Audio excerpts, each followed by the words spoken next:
사도행전 1장 21절에서 26절의 말씀 저와 여러분이 한 절씩 교독하도록 하겠습니다. 이러함으로 요한의 세례로부터 우리 가운데서 올려져 가신 날까지 주 예수께서 우리 가운데 출입하실 때에 우리와 더불어 예수께서 부활하심을 증언할 사람이 되게 하여야 하리라. 그들이 두 사람을 내세우니 하나는 바사바라고도 하고 별명은 유스도라 하는 요셉이요 하나는 마띠아라. 그들이 기도하여 이르되 두 사람의 마음을 아시는 주여 이 두 사람 중에 누가 주님께 택하신 바 되어 봉사와 및 사도의 직무를 대신할 자인지를 보이시옵소서. 유다는 이 직무를 버리고 제곳으로 갔나이다 하고 제비보와 마띠아를 얻으니 그가 11사도의 수에 들어가니라. 아멘.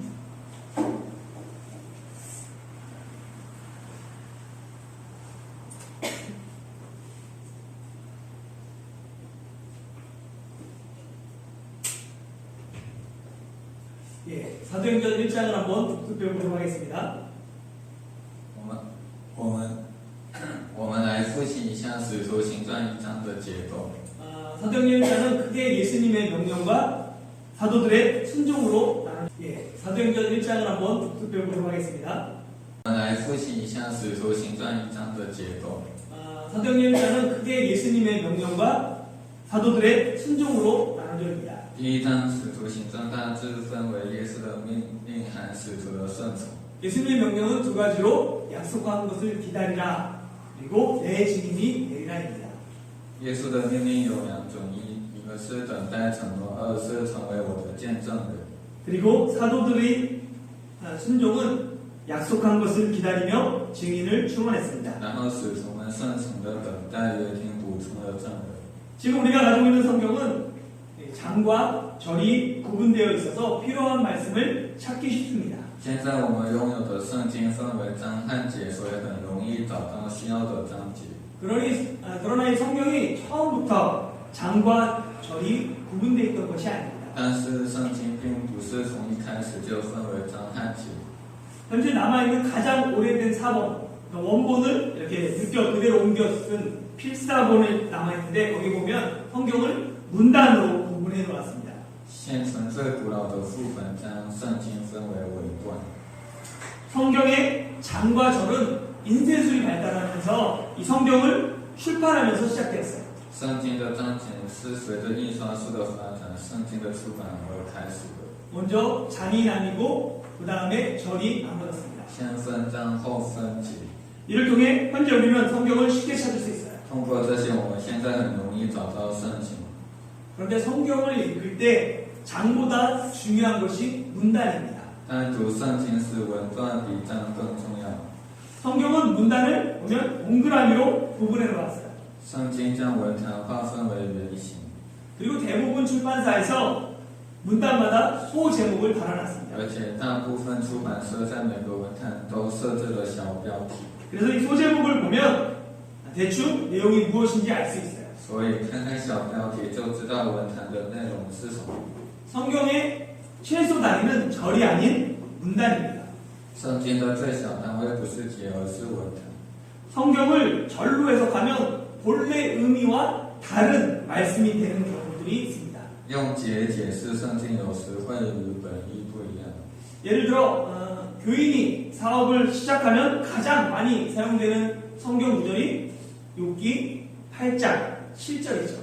例如，教人开始事业时最常用的圣经句子是约伯记8章7节。 내 시작은 미약하였으나 내 나중은 심히 창대하리라. 그런데 이 말씀은 믿는 자들에게 성공을 약속하신 하나님의 말씀이 아닙니다. 但这句话并不是向信任的人承诺成功的上帝的话。 이 말씀은 욥의 친구였던 빌닷이 욥에게 하는 말이에요. 这句话是约伯的朋友比哥达对他说的。 욥은 친구들에게 나는 잘못이 없는데 고난을 당하고 있다라고 얘기합니다. 约伯跟朋友们说自己没有错，却在受苦受难。 그러자 이 빌닷이 하나님은 공의롭고 정의로운 분이시기 때문에 네가 고난받는 것, 자녀들이 죽임당한 것 그들의 죄 때문이다. 彼得达回答说：“上帝是正义的人，子女的死亡是因为他们的罪过。” 그래서 빌닷은 욥에게 너의 죄 없음을 주장하지 말고 하나님을 찾으면 지금 벌을 받고 있지만 하나님께서 내 나중을 심히 창대하게 할 것이다 라고 얘기하는 거예요. 所以彼得达对他说：“不要主张自己无罪，只要找到上帝。虽然现在受到罪的惩罚，但上帝会让你的后代变得非常伟大。” 이렇게 내용을 살펴보면 욥기 8장 7절은 축복의 말이 아니라 욥에 대한 축복의 말이 아니라 욥을 책망하는 말입니다. 这样看内容，约伯记8章7节不是祝福约伯，而是责怪约伯。 한번 한번 문단을 한번 같이 한번 읽어보도록 하겠습니다. 같이 한번 읽어볼까요? 시작. 수아 사람 빌닷이 대답하여 이르되 내가 어느 때까지 이 말을 하겠으며 어느 때까지 내 입의 말이 거센 말과 같겠는가. 하나님이 어찌 정의를 굳게 하시겠으며 전능하시니가 어찌 공의를 굳게 하시겠는가. 내 자녀들이 주께 죄를 지었으므로 주께서 그들을 그 죄에 버려두셨나니 내가 만일 하나님을 찾으며 전능하신 이에게 간구하고 또 청결하고 정직하면 반드시 너를 돌보시고 내 의로운 처소를 평안하게 하실 것이다. 내 시작은 미약하였으나 내 나중은 심히 참되하리라. 말씀을 해석할 때 한 절이 아닌 최소한의 문단 단위로 해석하면 원래 의미가 명확해지는 경우가 많습니다. 在解释语句时，不是以一节为标准，而是以文坛为单位进行解释。很多时候，其本意就更加明确。 운동선수들이 좋아하는 빌립보서 4장 13절도 그 중에 하나입니다. 运动员喜欢的腓立比书4章13节也是其中之一。 네, 어떤 말씀이죠? 내게 능력 주시는 자 안에서 내가 모든 것을 할 수 있느니라. 이 말씀도 앞 문맥만 살펴봐도 그 의미가 분명해집니다. 这句话只要读懂前面的文脉，意思就会更清晰。 빌립보서 4장 11절에서 13절 읽어볼까요? 시작.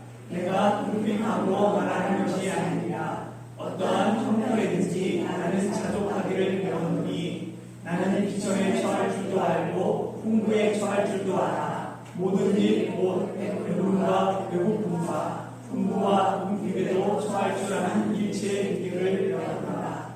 내게 능력 주시는 자 안에서 내가 모든 것을 할 수 있느니라. 사도 바울의 고백은 단순히 내게 능력 주시는 자 안에서 내가 모든 것을 할 수 있습니다 라는 말이 아닙니다. 使徒保罗的告白并不单纯是在给我能力的人中我能做一切。 어떤 형편이든지 자족하기를 배웠기 때문에 흔들리지 않고 맡겨진 사명을 끝까지 감당하겠다는 고백인 거예요. 那就是无论在什么情况下都学会了自主，所以不会动摇将肩负的使命坚持到底的告白。 잘못된 말씀 중에 특히 심각한 말씀이 이사야 34장 16절 말씀입니다. 错误的话语中最严重的是以赛亚书34章16节。 같이 한번 읽어보겠습니다. 시작. 너희는 여호와의 책에서 찾아 읽어보라. 이것들 가운데서 빠진 것이 하나도 없고 제짝이 없는 것이 없으리니 이는 여호와의 입이 이를 명령하셨고 그의 영이 이것들을 모으셨습니다.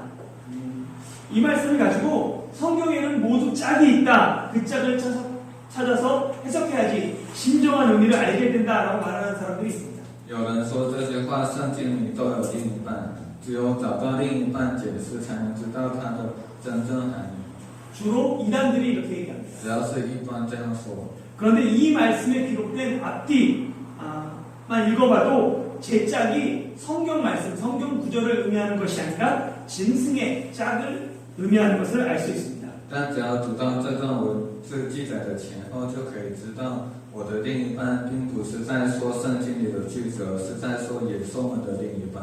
15절부터 보면 부엉이가 거기에 깃들이고 알을 낳아서 그 그늘에 묵며 솔개들도 각각 제 짝과 함께 거기에 모이리라. 그 전에는 이미 또 많은 짐승들에 대한 이야기가 있어요. 그리고 보면 너희는 여호와의 책에서 찾아 읽어보라. 이것들 가운데서 빠진 것이 하나도 없고 제 짝이 없는 것이 없으리니 이는 여호와의 입이 이를 명령하셨고 그의 영이 이것들을 모으셨습니다. 여호와 제비를 뽑으시며 그의 손으로 줄을 떼어 그 땅을 그것들에게 나누어 주셨으니 그들이 영원히 차지하며 대대로 거기에 살리라. 하나님의 말씀이 제 짝이 있는 것이 아니라 부엉이도 솔개도 모두 짝이 있다는 것입니다. 上帝的话不是说我有另一半，而是猫头鹰和老鹰都有另一半。 대표적으로 오해되는 말씀 세 가지를 드렸어요. 这就是三个代表性的误解。 성경을 읽고 해석할 때 절이 아닌 문단을 통해 성경을 해석하는 습관을 길러야 합니다. 阅读和解释圣经时，应该养成通过文坛，而不是用解来解释圣经的习惯。 그런 의미에서 사도행전 1장의 문단을 복습해 보겠습니다. 从这个意义上说，我们复习一下《使徒行传》第1章的文坛。 1장은 모두 4개의 문단으로 되어 있습니다. 여러분들이 한번 대답해 보세요. 第1章共分4段，请大家回答。 1절부터 5절 첫 번째 문단의 내용은 무엇입니까? 1章1到5节第1段的内容是什么？ 1장 1절부터 5절까지 첫 번째 문단의 주요한 내용은 예수님이 명령하신 약속한 것을 기다리라. 第一个是要等所应许的。 예, 6절부터 11절까지 둘째 문단은 뭐예요? 예수님의 두 번째 명령? 네, 내 증인이 되리라. 做我的见证。 세 번째, 12절에서 14절. 셋째 문단의 내용은 뭡니까? 예, 제자들의 순종, 약속을 기다리는. 매주 저 혼자 설교했군요. 예, 제가 그래서 좀 오시기 전에 항상 들으라고. 지난주 설교를 한번 항상 유튜브에 들으라고. 근데 조회수를 보면 별로 안 들어요. 네 번째, 마지막은 15절부터 마지막 26절까지는 증언을 시원하는 내용이 되어 있습니다. 120명이 모여 기도하는 중에 베드로가 일어나 가룟 유다 대신에 새로운 12번째 사도를 뽑을 것을 제안합니다. 在120个人聚在一起祈祷的过程中，彼得站起来提议用新的第12个使徒来代替犹大。 베드로는 사도의 충원을 제안하면서 제일 먼저 새로운 사도의 빈자리를 대신하는 것, 그것이 성경에 근거한 것임을 말합니다. 彼得提议补充使徒，并最先说用新的使徒来代替空缺，说这就是基于圣经。 이에 대한 내용이 15절에서 20절까지 지난주일 설교였어요. 相关内容在15到20节是上周日的所讲。 베드로는 유다를 대신해 사도를 뽑는 것이 성경에 근거한 것이다 라고 이야기하고 이어서 새로운 사도의 자격을 제시합니다. 彼得说选拔一个能代替犹大的使徒是根据圣经，接着又提出了新选出的使徒资格。 함께 21절, 22절 읽어보겠습니다. 시작. 이러함으로 요한의 세례로부터 우리 가운데서 올려져 가신 날까지 주 예수께서 우리 가운데 출입하실 때에 항상 우리와 함께 다니던 사람 중에 하나를 세워 우리와 더불어 예수께서 부활하심을 증언할 사람이 되게 하여야 한다. 아멘. 보면은 요한의 세례로부터 우리 가운데 올려져 가신 날까지 주 예수께서 우리 가운데서 출입하실 때에 항상 우리와 함께 다니던 사람. 그러니까 예수님의 공생의 전 기간을 사도들과 함께한 사람 중에서 뽑아야 한다라고 얘기합니다. 从约翰的洗礼到我们中间始终出入的时候，主耶稣出入我们中间的时候，总是和我们在一起的人，是和耶稣共生，和使徒们在一起的人。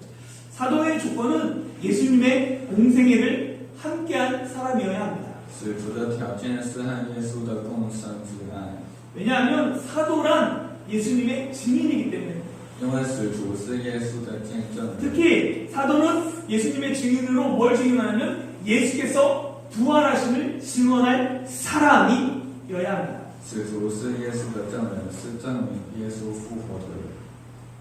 그렇게 반드시 사도는 부활하신 예수님을 만난 사람이어야 하는 거예요. 所以使徒必须是遇见复活的耶稣的人。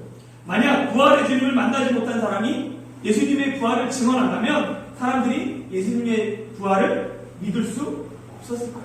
如果会见到复活者的人，证明耶稣复活的人不会相信。 그래서 사도의 첫 번째 조건은 부활하신 예수님을 만난 사람이어야 하고, 두 번째 조건은 기존의 사도들과 협력할 수 있는 사람이어야 합니다. 作为使徒的第一个条件是遇到复活的耶稣的人，第二个条件是能够和现在的使徒合作的人。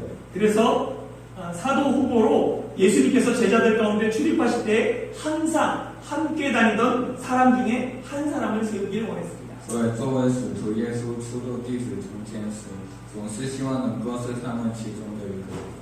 예수님이 12제자를 부르실 때 보면 12제자를 세우신 이유 중에 첫 번째가 예수님과 함께하기 위함입니다. 耶稣召见12个弟子时，发现见到12个弟子的第一个理由是为了和耶稣在一起。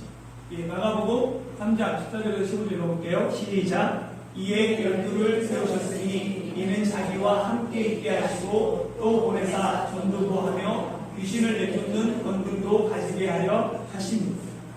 예수님께서 12제자를 세우신 것은 항상 자기와 함께하기 위함입니다. 耶稣第12个弟子是为了永远和自己在一起， 예수님과 함께하는 것이 가장 우선입니다.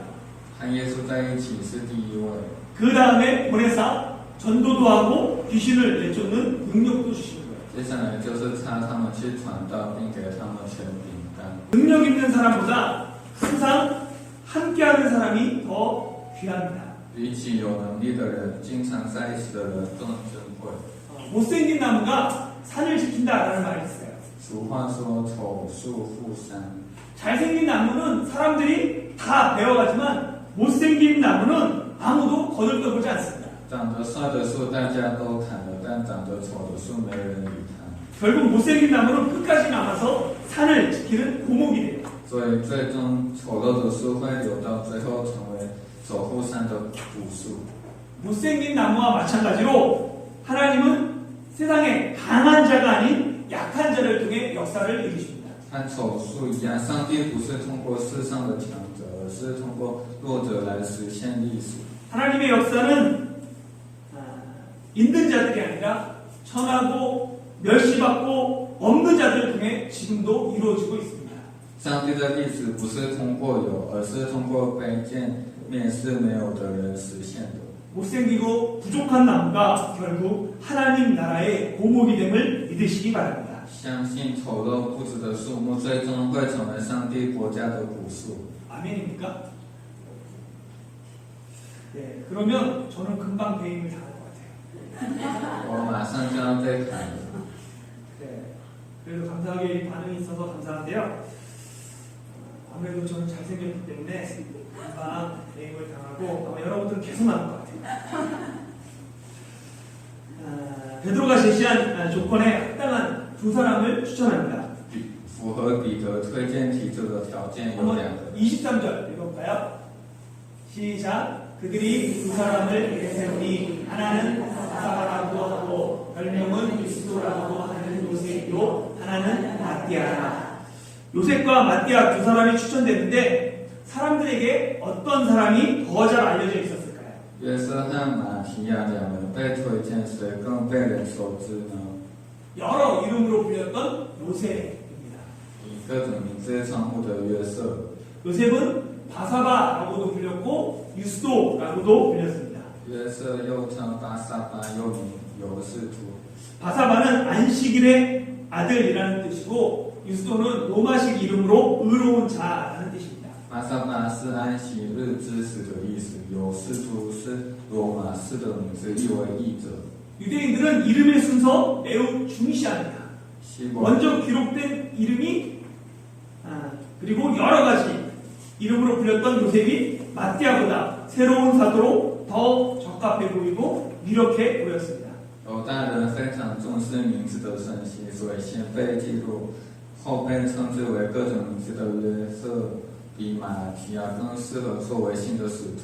그러나 기도하고 제비를 뽑아서 마띠아가 12번째 사도가 됩니다. 但祈祷后抽签马提亚成为第12个使徒。 제비는 고대 사회와 이스라엘 사람들이 중요한 결정을 할 때 행하던 관습이에요. 抽签是古代社会和以色列人做重要决定时所行的习惯。 대표적으로 성경에서 가나안 땅을 분배할 때와 또한 사람을 뽑을 때 제비를 사용했습니다. 但表性的是在圣经中分配迦南土地和神人时使用抽签。 사울이 제비를 통해 왕이 되었으며 아가니의 범죄를 제비를 통해 확정했죠. 扫罗通过抽签成为王，通过抽签确定亚干的犯罪。 사울과 아간이 제비를 뽑을 때 생각해보면 이미 하나님께서 사울이 왕이 될 것을 말씀하셨고 아간의 범죄를 아셨습니다. 扫罗和亚干抽签的时候，上帝已经说过扫罗要当王，知道亚干的罪行。 그리고 이에 대한 확증의 수단으로 제비를 뽑은 것이에요. 并且作为证明其真实性的手段而抽签。 이렇게 성경에서 제비로 사람을 뽑은 것은 하나님의 말씀, 하나님의 신탁이 먼저 있었습니다. 像这样在圣经里抽签的时候，上帝的信托是存在的。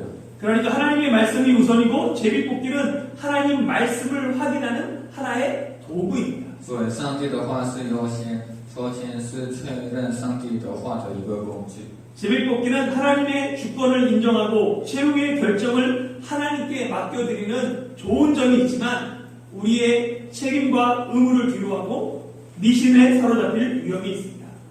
抽签固然有承认上帝的主权，把最后的决定交给上帝的好处，但也存在着我们推卸责任和义务、陷入迷信的危险。 그렇게 무분별한 제비 뽑기는 위험성이 있어요. 所以盲目抽签是有风险。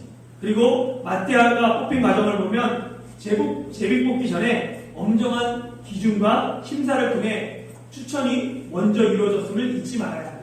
而且从马提亚入选的过程来看，在抽签之前，不要忘记通过严格的标准和审查，首先实现了推荐。 결론적으로 마태아를 뽑을 때 사용한 방법을 4가지로 정리해 보겠습니다. 选择马提亚使用的方法有4种。 첫 번째는 성경의 인도를 구합니다. 第一个是求圣经的领导， 사람을 뽑는 것이 하나님의 뜻인지 하나님의 뜻이 무엇인지 이 기록된 말씀을 통해 구하는 거예요. 选拔人才是通过记录上帝的意思是什么的话来寻找。 120명으로 기록된 성경을 통해 사도의 빈자리를 채우는 것 하나님의 뜻인 것을 알게 되었습니다. 通过记录的圣经，120个人知道了填满使徒空位是上帝的意思。 두 번째는 자격 요건이 필요합니다. 第二个是需要资格条件。 하나님의 뜻을 알았으면 내가 할 수 있는 최선의 것을 준비하는 거예요. 如果知道上帝的旨意，将准备好我所能做的最好的事情。 그들은 사도의 자격 요건에 합당한 2사람을 추천합니다. 他们推荐了符合使徒资格条件的2个人。 사람을 뽑을 때 자격이 되는 사람을 뽑는 것이 기본 상식이에요. 选人时选有资格的人是基本常识， 아무나 후보로 추천하는 것이 아닙니다. 不是谁都推荐为候选人。 명확한 자기 요건과 분명한 사명을 가진 사람을 추천합니다. 推荐具有明确资格条件和明确行为。 그리고 후보의 자격 요건은 공동체의 신앙 상식에 의해 지지를 받아야 합니다. 而且候选人的资格条件必须得到共同体信仰的支持。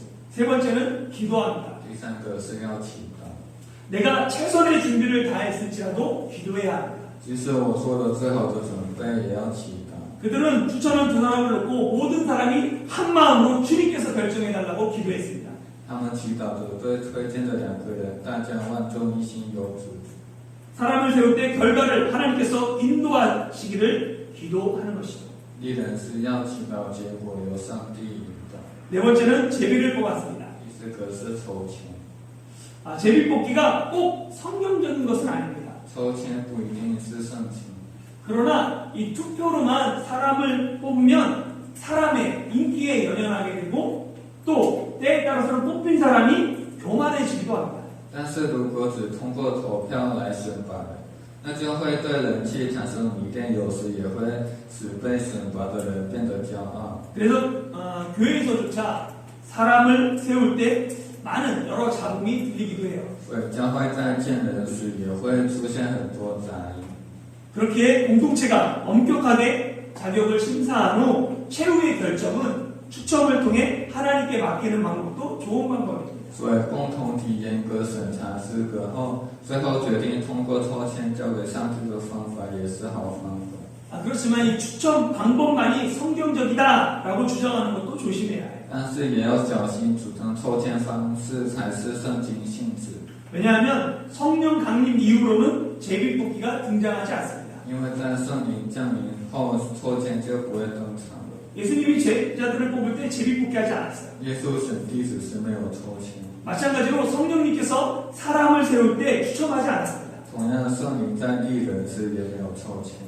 사도행전 13장에 보면 안디옥 교회 지도자들이 모여 기도하는 중에 성령님께서 바나바와 사울을 따로 세우라고 말씀하셨어요. 在使徒行传13章中，安提阿教会的领导人聚集在一起祈祷时，圣灵说要另立巴拿巴和扫罗。 이 안디옥 교회는 성령님의 말씀을 따라 두 사람을 따로 세워서 파송, 선교사로 보냅니다. 安提阿教会按照圣灵的话建立了2个人，并派送了。 그리고 이 파송받은 두 사도는 전도하면서 지역에 교회를 세우고 그 교회에 장로들을 세웠어요. 被派来的2位使徒建立了地区教会，并建立了教会的长老。 사도행전 14장 23절에 보면 각 교회에서 장로들을 택하여 금식 기도하며 그들이 믿는 주께 그들을 위탁하고 두 사도는 각 교회에서 장로들 택해 세웠습니다. 2个使徒是从各个教会中选 여기서 택하다라는 원어의 뜻은 손을 들어 투표하다입니다. 选意思的原意是举手投票。 그러니까 최초의 장로는 투표를 통해 세워졌습니다. 最初的长老是通过投票建立的， 그렇기 때문에 이 제비뽑기만이 성경적인 방법이다라고 주장할 수 없습니다. 所以不能主张抽签是圣经上的方法。 중요한 것은 어떤 방법을 사용하든지 먼저 성경의 인도를 구하고 공동체의 지지 속에서 한 마음으로 기도하며 하나님께서 일하심을 신뢰하는 자세가 필요합니다. 重要的是，无论使用何种方法，首先要求圣经的引导，在共同体的支持下，一心祈祷，相信上帝做事。 말씀을 마무리하겠습니다. 사랑하는 성도 여러분, 120명은 성령님께서 임하시기까지 마음을 같이하여 기도에 힘썼습니다. 亲爱的各位圣徒，120名圣灵直到临终前一直齐心协力祈祷。 그러나 그들은 기도만 하지 않고 유다의 빈자리를 대신할 새로운 사도를 뽑았습니다. 但是他们不光是祈祷，还选出了新的使徒来代替犹大的空位。 그러니까 그들은 기도와 함께 행동했습니다. 他们和祈祷一起行动。 성령님이 임하시면 즉시 복음을 전할 수 있도록 12번째 사도를 준비한 것입니다. 为使圣灵降临，及时传播福音，也准备了第12位使徒。 타이주 한국교회가 기도와 함께 행동하는 교회가 되길 소망합니다. 希望台中韩国教会能成为祈祷和行动的教会。 기도보다 행동이 앞서는 교회 또는 기도만 하고 행동이 없는 교회가 아닌 기도가 행동으로 나타나는 교회, 기도가 삶이 되는 타이중 한국교회가 되길 예수님의 이름으로 축원합니다. 以耶稣的名义，祝愿您成为行动胜过祈祷的教会，不是光祈祷没有行动的教会，而是祈祷成为行动的教会，祈祷成为生活的台中韩国教会。